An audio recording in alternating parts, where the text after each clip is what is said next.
Buenas tardes a todas y a todos, gracias por la invitación, gracias a Salomón Lerner, a Beto, a Adrián Sen, a Lucía y a Nicolás por esta invitación a conversar. Voy a ajustarme a los 25 minutos y quizás menos, y les voy a proponer una conversación de 3 niveles, si les parece. Una primero sobre cómo uno entiende la controversia de la política, y le voy a hacer una propuesta y voy a fijar domicilio a partir de un libro que a mí me impactó muchísimo que acabo de leer. Lo segundo sobre cómo vemos a Chile los progresistas, encabeza un partido que está recién legalizado, que es el Partido Progresista, que nace de la ruptura con la Concertación en 2009 y que hoy día es partido con alcaldes, con consejeros municipales y partido que es soporte programático y territorial de la candidatura que encabezo en Chile. Y lo tercero, una reflexión sobre los desafíos entre Chile y Perú, nuestros desafíos que todos conocemos, algunos que van a tener resultados bien inminentes.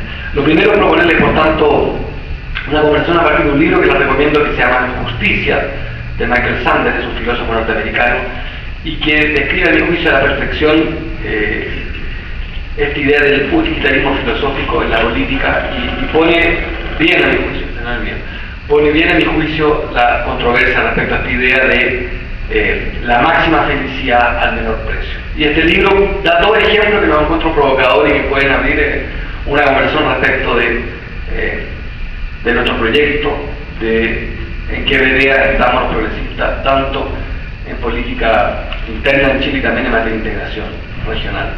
Él da 2 ejemplos, uno que es ficticio y uno que es real. Y voy a partir del ficticio, que es un poco burdo, pero que expresa bien la contradicción. Y dice, mire, imaginémonos un mall con 2.000 inocentes, una bomba que va a explotar en 4 horas más, tenemos al terrorista, y dice, primera pregunta, ¿torturamos o no al terrorista para salvar a 2.000 inocentes? En el libro el ayudante dice, por supuesto, hipócritamente todos miraremos al techo, pero en realidad todos estaríamos de acuerdo con que más vale la pena torturar a un terrorista para salvar a 2.000 inocentes. Dice, pues bien, empujemos el argumento, el terrorista tiene convicción y no va a aceptar dar el dato donde está la bomba y por tanto nos queda un recurso. Torturar a su hijo de 8 años y estamos seguros que torturando al hijo de 8 años hablará al terrorista. Y en el libro está diciendo, mire, este es el utilitarismo filosófico, la máxima felicidad al menor precio. Y dice, aquí se dividen los proyectos políticos. Y eso explica Guantánamo, explica un conjunto de políticas que tienen que ver y que en Chile las voy a declinar después, a expresar cómo se aplican, esta idea de la máxima felicidad al menor precio. En la lógica del utilitarismo, torturar a un niño de 8 años sería viable si se trata de salvar a 2.000 inocentes. Los que creen valores universales responderemos hipócritamente, no torturaremos al niño de 8 años para salvar a los 2.000 inocentes. Yo me inscribo en la segunda respuesta. Él da un contraejemplo y después dice, mire, y esto es un caso real, ocurre en Afganistán, a 4 militares norteamericanos a buscar a un norteamericano secuestrado por los talibanes. Se encuentran con un abuelo y un nieto pastando ovejas en territorio talibán. Uno de los militares dice, aquí hay que matarlos a todos, son talibanes y me van a entregar esta información. Y un militar norteamericano, buena persona, dice, yo no mato a abuelos ni nietos, y propone, por tanto, el militar más duro, votemos, si por unanimidad estamos de acuerdo, matamos al abuelo y al nieto para que no sepan dónde estamos. Votan, se abstiene el militar, perdón que use este término un poquito abusivo, humanista, y por tanto nos matan al abuelo y al nieto, el abuelo y el nieto siguen su trayectoria, y efectivamente los talibanes, 2 horas después, se arma una emboscada contra estos 4 militares norteamericanos. Mueren los 3 que habían votado a favor de matar al abuelo y al nieto, y el que se abstiene se salva. No rescatan, por supuesto, al 5º militar norteamericano, al que estaban buscando, recuerden ustedes, vienen un destacamento norteamericano a buscar al que se salvó, que está lisiado, mueren 16 norteamericanos y el resultado de la operación militar, 19 muertos y nunca rescataron al famoso secuestrador. Dice, habría que o no matar a la abuela y al nieto. Dice, claro, la teoría del utilitarismo filosófico, por supuesto, era más barato matar a un abuelo y un nieto que 19 militares muertos y además un fracaso militar. Él, para salvar al lector, dice, esto tiene un contexto, estaban vestidos de militares, eran en condición de militares en un territorio de guerra, correspondía. Y el libro entonces va dibujando esto que me pareció muy nítido respecto de En lo personal, y creo que también a nombre del partido que encabezo, nuestra ruptura con esta visión, que en general es bien propia de la derecha, esta idea de la máxima felicidad al menor precio. Y con eso quiero tratar de provocar una conversación distinta, menos esquemática de las conferencias que me toca dar, y proponerles de a poquitito acercarme a este desafío que es presentar a mi país ante un auditorio. La invitación considera este título tan complejo que es el Chile de hoy, el Chile electoral, en medio de la integración. Por tanto, voy a cumplir este índice que se me propone a partir de esta idea de Sanders, de esta crítica ácida al utilitarismo filosófico.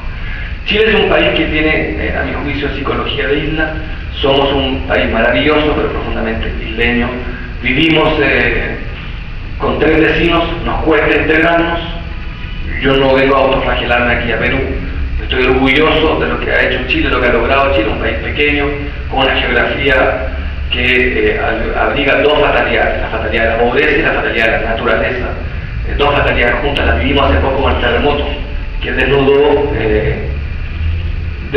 nuestras precariedades, o más bien para algunos desnudó con fuerza este Chile que era considerado incluso para algunos un jaguar. Subrayo que jaguares son animales de extinción, pero se nos dibujaba como un país que se nos dibujaba como el jaguar latinoamericano, este país que fue tan buen alumno y que aplicó rápidamente la reforma del consenso Washington, que significó la admiración del Banco Mundial, del FMI, que nos puso siempre como un ejemplo en materia de reformas. Este país es un país que está hoy en día en una crisis mucho más política que económica, esa quizás la controversia. El problema de Chile no es saber crear riqueza, sabemos crear riqueza, hace muchos años que estamos creando riqueza. Los problemas son bastante parecidos a los de Perú en la distribución de la riqueza. Son obvios, son lugares comunes, pero esa constatación nos divide en Chile ante el escenario presidencial. Algunos sostienen que cuando hay abundancia es el momento de no hacer las grandes reformas, quienes sostenemos lo contrario, decimos que nosotros vivimos una especie de tortura permanente. Cuando hay escasez se nos dice que no es la hora de discutir, cambiar las reglas, porque hay escasez, que crear empleo. Y cuando hay abundancia también, porque como vamos bien es mejor no cambiar las cosas. Pues bien, nosotros proponemos un conjunto de reformas a partir de un diagnóstico. Este país que tiene hoy día consenso, que en América del Sur en general son bien inéditos. Nosotros somos un país donde nuestra clase política en general, no hago vocero de toda la clase política original, ha llegado a ciertos consensos. Por ejemplo, la disciplina fiscal. Nosotros tenemos en materia de ley una regla básica, no se gasta más de lo que ingresa, se legisla cuando se pretende, se legisla seriamente cuando se trata de romper esa regla. Se hizo, de hecho, en el gobierno anterior, por medio punto, si no me equivoco, se hizo un gran debate. Somos un país donde la disciplina es consenso. Y lo digo porque incluso con diputados comunistas que después de 40 años no habían ingresado al Congreso, no han puesto en tela de juicio esa norma, que es a mi juicio, una adquisición nuestra. Y diría, y en esto yo me sitúo más bien como heredero que como arquitecto. Voy a cumplir 40 años, no soy el hombre que diseñó estos consensos, pero soy heredero para bien de algunos de esos consensos y por supuesto estoy en ruptura con otros. Es un país donde además hemos estado todos de acuerdo que el crecimiento económico es importante, que la inflación es un desafío, estamos de acuerdo en la necesidad de crear empleo, todos esos que suenan lugares comunes. Cuando uno revisa la prensa internacional ve que aquí, por lo menos en Chile, en esto hay un piso común. ¿Dónde vienen las grandes diferencias de grandes rupturas? Una es el modelo, y efectivamente una palabra que yo uso poco porque creo que siempre tiene algo de vértigo. Uno puede decir, afirmar el modelo chileno, a mi juicio, es un modelo insuficiente que hay que cambiar, y la pregunta es, bueno, ¿qué modelo propone usted acá? Y ahí empieza el pantano. Por tanto, nosotros hemos tratado de cambiar la terminología, de cambiar las reglas. Creemos que el problema de Chile son sus reglas.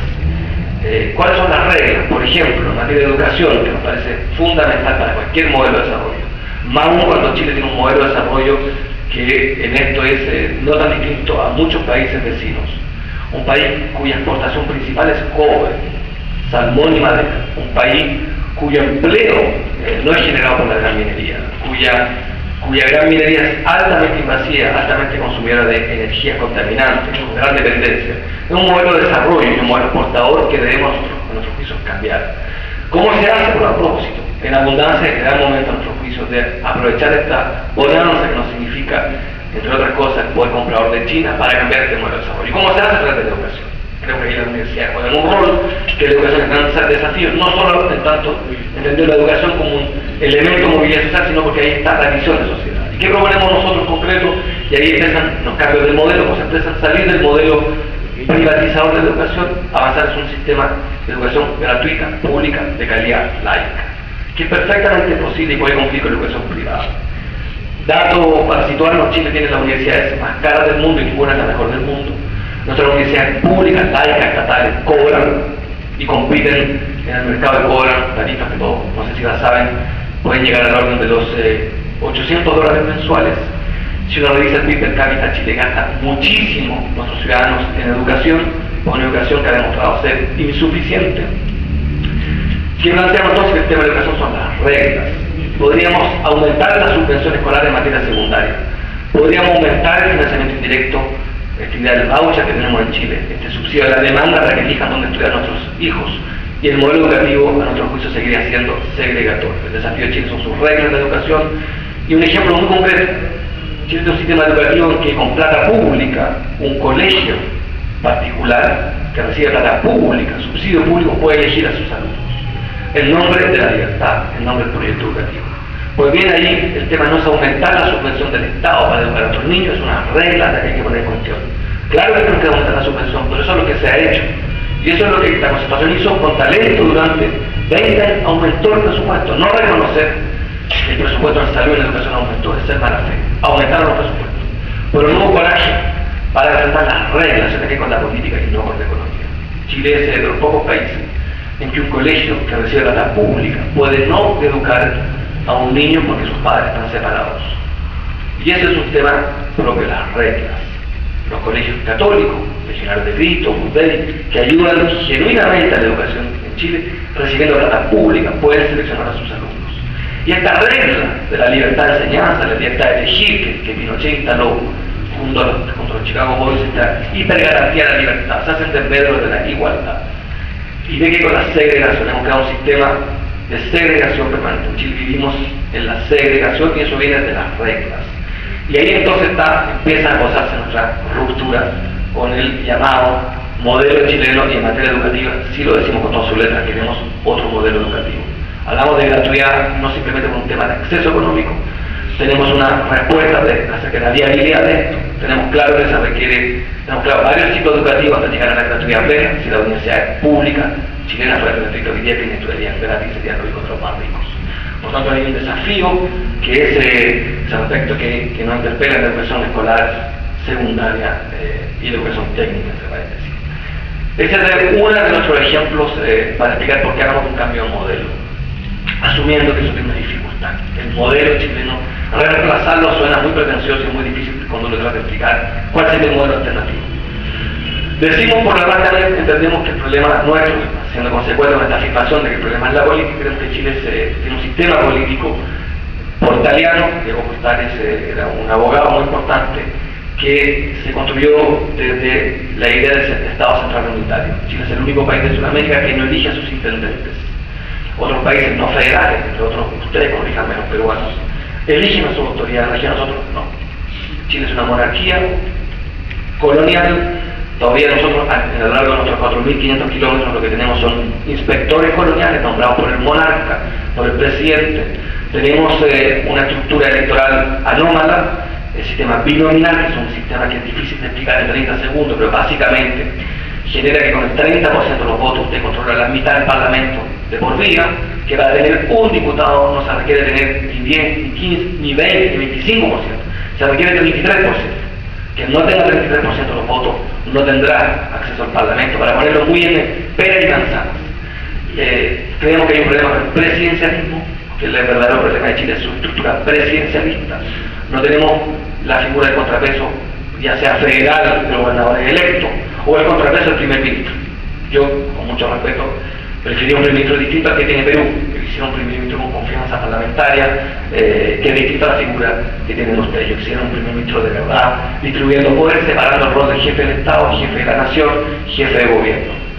En materia política planteamos además la necesidad de una nueva constitución mediante asamblea constituyente, que nos parece fundamental. Por tanto, para no perdernos en el bosque, una revisión al modelo educativo mediante primero un cambio del sistema político, que supone reconocer la Asamblea Constituyente como un procedimiento que aborda uno de los principales vicios de la regla política chilena, es que la Constitución de 1980 se dice cuando no existía el derecho a réplica. Es una constitución ilegítima que abriga a pocos. Es una casa que excluye a nuestros pueblos originarios. Es una casa, esta constitución, que está hecha para los abogados, para los expertos, no para nuestro pueblo. Es un pueblo que no se sienta representado a ella, que no recurre a ella, que no se siente interpelado por su constitución. Y proponemos por tanto una asamblea constituyente. Es cierto que la Constitución de 1980 de Chile no tiene su propia letra de muerte y por tanto efectivamente no existe en la Constitución de 1980 la consideración de una asamblea constituyente, ni siquiera de un momento constituyente. Que proponemos por tanto, y es lo que haremos cuando lleguemos al gobierno, convocar el primer día de nuestro mandato a una reforma constitucional para ampliar el plebiscito para que pueda ser convocado por un presidente o por la ciudadanía o por el Parlamento con mayoría simple, dependiendo de la pregunta. Creemos que el plebiscito es un camino respecto del momento constituyente para abrir un espacio a la democracia participativa complementando a la democracia representativa. Termino en materia de esta crítica al modelo. Yo soy además convencido que hablar de Chile y hablar de América del Sur, hablar de los medios de comunicación es una herejía. El desafío de los medios de comunicación es gigantesco, sobre todo en América del Sur. Los promedios de consumo de televisión de nuestros niños es de 4 horas por mes. Y además, a mayor pobreza, la mayor el consumo aumenta. 40% de lo que aprenden nuestros niños en Chile, al menos, lo aprenden dentro del aula, 60% fuera del aula. Y eso es la calle, internet, la televisión, el patio. Yo creo que en América del Sur tenemos un desafío pendiente, que es poder regular nuestros medios sin caer en los traumas que han significado estos intentos legislativos argentinos, venezolanos y ecuatorianos. Han sido todos traumáticos. Quizás porque es cierto que abordar la regulación de los medios es quizás de los desafíos más complejos.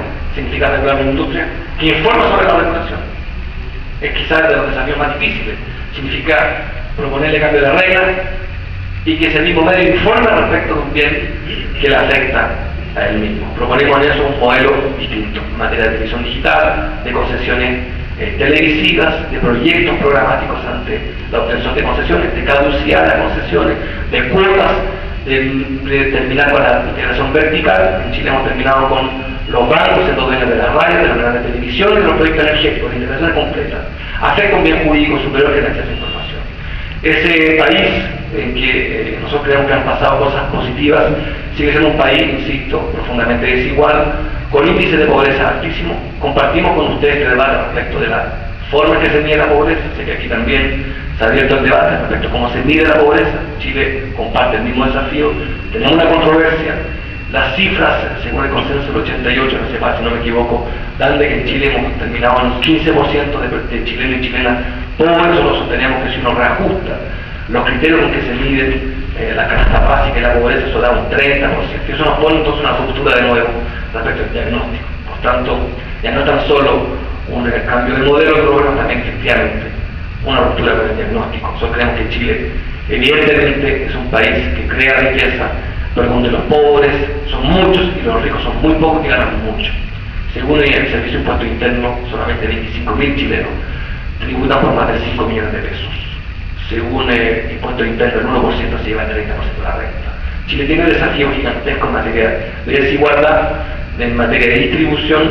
No estamos por cambiarlo todo, y esa es parte de lo que nos parece importante subrayar. El proyecto político que encabezo y que ha tenido que profundizar su propuesta supone, y aquí termino para pasar rápidamente al tema de la integración, supone cambiar evidentemente el modelo de desarrollo, que eso estoy seguro, algo que compartimos de izquierda a derecha. Yo no reivindico el monopolio de esto. Ricardo Lagos, un expresidente de Chile, del cual tengo profundas diferencias, es cierto que fue en estos visionarios e instaló esta discusión sobre el modelo de desarrollo, sobre el tema del rol de la educación, del I+D, de la necesidad de invertir más, por razones que son muy largas de explicar. En estos 13 años que hemos fracasado. Chile sigue en esto, aumentando su dependencia del cobre, 20% de nuestro gasto fiscal viene del cobre, el grueso, como ya dije, de nuestra exportación es cobre, y además es poco diversificado. De productos del cobre no se supone que son más de 20. Tenemos todos un desafío, y eso es lo que nosotros tenemos de la educación, pero no podemos cambiar la educación si lo cambiamos en la política. ¿Por qué subrayo y redundo en esta idea de la educación y el sistema político que el tema de Chile? Ahí está. Podríamos discutir infinitas áreas, sectores y dimensiones, pero quisiera pasar a cumplir con mi promesa los 25 minutos el tema de la integración. Hago un paréntesis, las elecciones en 7 meses más. Nosotros vamos a competir en primera vuelta con una lista parlamentaria al servicio de este diagnóstico y de estas propuestas que la he posado en velocidad para cumplir con los 25 minutos y no detenerme. Quisiera pasar a la tercera parte, que es la integración como la vemos nosotros los progresistas. Yo, en lo personal, y ahí recurro a la biografía, que siempre es una herramienta muy útil para los candidatos, es un refugio. Pero en este caso, créanme que es fundante para explicar cuál es nuestra política exterior. Yo fui exiliado y viví en un país que se llama Francia, y fui educado vía documental, vía televisión, en esta Europa que promovieron Mitterrand y Helmut Kohl. Y me tocó ver los esfuerzos vanguardistas, más allá del sentido común, más allá de lo que comúnmente ambos pueblos, alemán y francés, aceptaban. Vivía dos jefes de Estado trabajando los límites de la integración. No voy a ser vocero de la Unión Europea de hoy y de su fracaso en un conjunto de áreas. Podríamos discutir quién fracasó. Si el europeísmo, si el federalismo a medias, si la falta de soberanía sobre sus monedas. Podríamos discutir muchos puntos, pero lo cierto es que Europa logró algo que América del Sur no ha logrado: un conjunto de políticas de integración robustas que, si bien están a la revisión, efectivamente están siendo revisadas fuertemente. Reconozcamos también que ocurrieron fenómenos que nadie pudo prever de esa manera, fenómenos migratorios feroces, fuertísimos, para los cuales probablemente, conozco el caso de Francia, hubo reflexión insuficiente. Pero lo cierto es que había en la construcción europea esta idea del sacrificio, y volvemos hasta oposición al utilitarismo filosófico, la máxima felicidad al menor precio. Francia no ocupó esta lógica. Y eso me tocó verlo como niño, como adolescente y como adulto, como las élites hicieron esfuerzos enormes de romper barreras, romper prejuicios. Fui entrevistado hoy día por un periodista muy astuto, colega de muchos de los que están acá, peruanos, y era un joven, y me planteó algo que a mí me dejó muy sorprendido. Me interpeló diciendo que yo había efectivamente dicho hace una semana en un programa de televisión que, estando a favor del mar a Bolivia, me parecía fundamental que Perú participara en esa mesa. Me enfrenté al periodista, que era una inconsistencia mía, porque en Chile hacía mucho rato que no quería conversar con Perú, y me leyó declaraciones de nuestros cancilleres profundamente ácidas hacia Perú, de que la había nada pendiente, que Chile había nada pendiente con Perú, frases de nuestros cancilleres. Y casi intento una respuesta ácida diciéndole: mira, en realidad eso no es así, y también ustedes tienen un comandante en jefe que se permitió una frase poco poética respecto de los chilenos, y traté de repente innovar. Y dije: mira, qué feroz que los dos sean los menores de 40 años estemos mirando por el retrovisor y tratando de proponer lo que quieren, de cómo construimos integración. Porque también yo podría, aquí en este panel, leer estas declaraciones de nacionalistas quebrados que ustedes tienen, como tenemos nosotros también. Podríamos entonces pasarnos el día entero en la construcción de confianza. ¿Y por qué creo que es importante avanzar hacia el mar a Bolivia? Porque creo que cuando un país tiene 5.000 kilómetros de mar, cuando un país tiene una matriz energética de alta dependencia, cuando el norte de Chile hoy día tiene un momento de prosperidad producto del cobre, no producto de nuestras políticas públicas, hemos sido incapaces nosotros en esto, lo sé por el caso de Arica, de generar en Arica un polo de desarrollo, después de 23 años de intentos genuinos de nuestros parlamentarios, de presidentes que convencidamente hicieron varios planes de Arica, no uno, varios hicieron, anuncios, esfuerzos genuinos. Lo cierto es que creo que la prosperidad norteamericana depende de la integración con Perú y con Bolivia, y creo que hay un camino de integración y prosperidad en el mar a Bolivia. Sin soberanía, es una discusión que la dijo el propio presidente Evo Morales, creo que es una discusión abierta. Creo que para nosotros los chilenos aceptar que el ticket sea más con soberanía no significa 130 años más de confianza. Creo que es importante avanzar primero hacia el mar a Bolivia y convocar a Perú a la mesa. Yo no me parece a mí correcto esta idea de mantener esto como un tema bilateral. Tanto así que incluso en materia de soberanía no hay acuerdo posible en la medida que no tengamos la venia de Perú por el Tratado de 1929. A mí me parece fundamental cambiar el ajedrez, cambiar el escenario, hacer intento, y como presidente aportaré en esto, en ir más lejos. Creo en la generosidad de los pueblos, de nuestras diplomacias, creo en la diplomacia de intereses, la diplomacia de principios, y que no veo en esto que sea del todo imposible. Nosotros, en 2009, donde tuvimos nuestra fuerza electoral, con este planteamiento fue el norte. Ahí salimos segundo, no tercero. Para el norte de Chile, el presidente de Chile sería el que les habla. Ganábamos en primera y en segunda vuelta. Para el norte de Chile, somos hasta el día de hoy la fuerza más grande políticamente del norte de Chile. La región de Atacama somos el 18% electoralmente. de esa región. Ganamos la alcaldía de Calama, de Pozos Montes, de Arica, con este compromiso de avanzar esa integración. Yo no me compro estas encuestas que me rozan todos los días diciendo que eso es un suicidio político, no lo creo. Sacamos el 20% de la votación más alta en la historia de Chile, pero que no es independiente, con este compromiso de avanzar esa integración. Supone sacrificio, supone explicar por qué la integración es un plus, por qué, a mi juicio, una buena razón con Bolivia y con Perú significaría, por ejemplo, en el caso del gasto militar, un tremendo avance. Y voy a hacer una frase que suena un poco de demagogia, pero no decirla.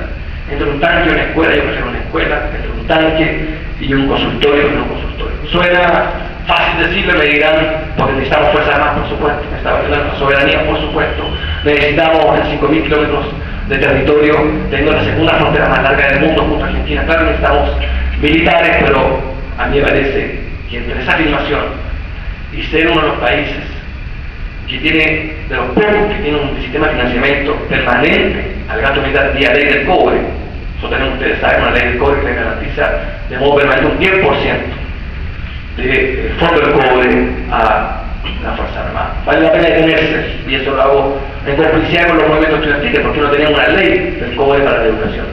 Siempre tenemos la universidad más cara del mundo y ninguna es la mejor del mundo.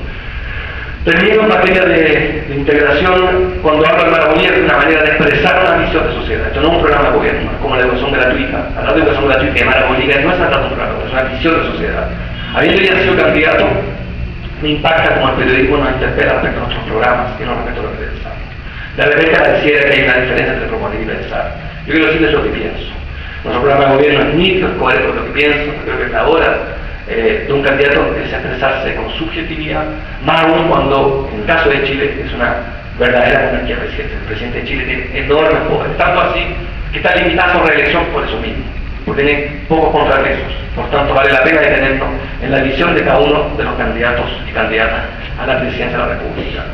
Termino en nuestra visión en materia de integración. Nosotros creemos que es perfectamente posible para Chile convivir en Alianza del Pacífico si esta no es entendida como una agresión a la necesidad de buenas relaciones plenas con Brasil. No nos cerramos a poder caminar y marcar Chile. Nos gustan los foros multilaterales que se han creado, nos gusta lo que ha pasado con UNASUR, nos interesa lo que está pasando en CELAC. Nos parece importante fortalecer nuestras misiones diplomáticas, nuestro organismo. Estamos ciertos de que incluso para los más escépticos en esta reflexión sobre integración, creo que Chile, no sé si lo saben, tiene serios desafíos energéticos, serios problemas de dependencia, de contaminación, y en América del Sur está una parte de la respuesta al modelo de desarrollo de Chile. Una parte, o la parte de ella está ahí. No consigo la integración simplemente como una oportunidad económica, la consigo también como una oportunidad cultural. Y aquí termino. Nosotros, los candidatos, tenemos siempre dos puertas para entrar a la campaña, o la economía o la política. La tendencia natural de los economistas es la economía, la tendencia natural de los abogados es la política. Yo vengo del mundo de la cultura y quiero terminar con una reflexión sobre la puerta por la que nosotros queremos entrar en la elección presidencial, es la cultura, en el sentido amplio. Pero el problema el caso nuestro de Chile es un problema cultural. Estamos educados en la segregación, en el clasismo, en la desconfianza. Chile ha logrado cosas espectaculares porque tiene una clase política que a rato ha sido extremadamente responsable, pero que ha escondido sus convicciones. Y creo que la ética de la convicción y la ética de la responsabilidad son perfectamente viables. Y como decía Cantinflas, una gran frase de gran filósofo, simultánea y sucesivamente. Muchas gracias.